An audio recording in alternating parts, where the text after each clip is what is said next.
Hi, I'm in year 11 and have to write an imaginative piece based on the following stimulus. Whenever there is authority, there is a natural inclination to disobedience. Let's break that down. I know you've got a follow-up question on that, but let's read that again. It's an imaginative piece. Whenever there is authority, there is a natural inclination to disobedience. For sure, right? Whenever someone imposes rules on you, you just want to break them, okay? That's human nature. We want to test the boundaries. No one likes to be controlled. People like to express their autonomy. I interpreted this literally meaning there is a natural inclination to disobedience. I create two sides: artificial and institutionalized authority versus the natural thirst for freedom one desires. How can I interpret the stimulus differently and really stand out to the teacher's marking? Okay, well, potentially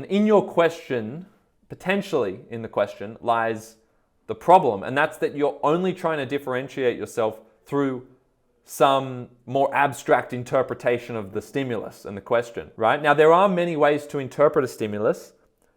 Phrases like this are a little bit hard to move away from a more literal interpretation.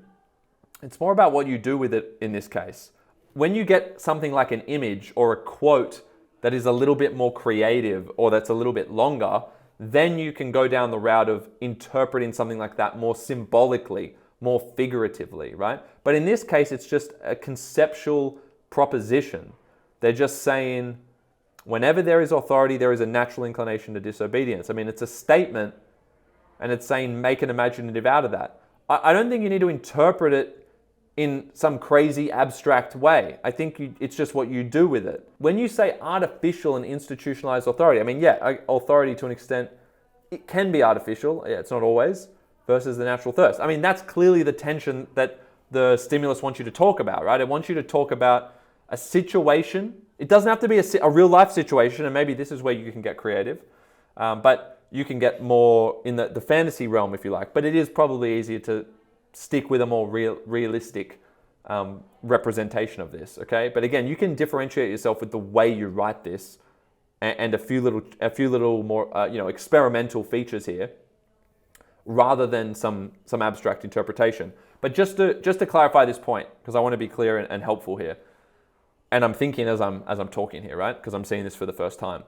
If I saw that, and this is a tip for everyone, for anyone who has a creative writing task, who has a craft of writing task, if I see something that's about a natural inclination to rebel, then straight away, well, not straight away, right? Because you just saw it in real time. It wasn't straight away. It was after about 25, 30 seconds of me rambling. I start to think, how can I differentiate myself with the way I write this? And maybe it is the way that I write it, like literally the way that I write it on the page. Maybe that is how I can differentiate myself. Not in terms of like what I'm saying, but how it's set up on the page, if you're following me. If the topic is about resisting authority, you can kind of be clever here and say, the task you've been set is an authoritative action. Your teacher has instructed you to write a response to this. So you've got an act of authority, and your natural inclination is to not write it. Now, I'm not saying that the answer to this is to not submit the assignment and say, hey, that was my act of resistance. That was my natural inclination to the authoritative ask of doing this task, right? I'm not saying that. We're not going that far. But what I am saying is that the form of the text itself can actually show a resistance to convention. So this is like a postmodern feature, right? It's similar to what I was just saying about Module B and certainly Artists of the Floating World. Why don't you do a less conventional structure for your piece? Why don't you kind of bounce around? Why don't you have two voices in your imaginative, okay? You can actually have the internal dialogue of someone, and you can have the part of them that wants to conform because they're scared of what will happen if they don't.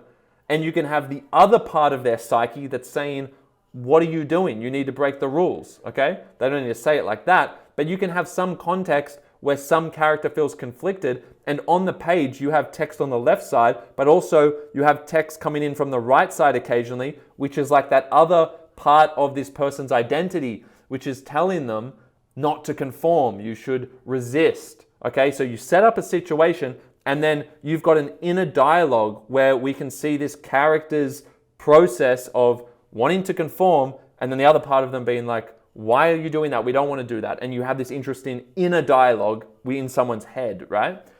So that's just an idea. You can actually play around with other things there, but the point is be experimental with the way you set it up, and you might be non-linear in your structure as well. So you might bounce around from past to present. All of that goes against what is expected, and what is expected aligns with authority. So there's a more interesting take on authority, right? You're actually using the writing itself as an expression of resistance to authority which is represented by the task of doing this itself. I hope that helps. I feel like we got somewhere with that by the end. Again, I had to think it through, talk it out. It's good to talk it out to yourself as well. But you know, we could go down a different route there, but I feel like that gives you one creative path there with which to respond to that question.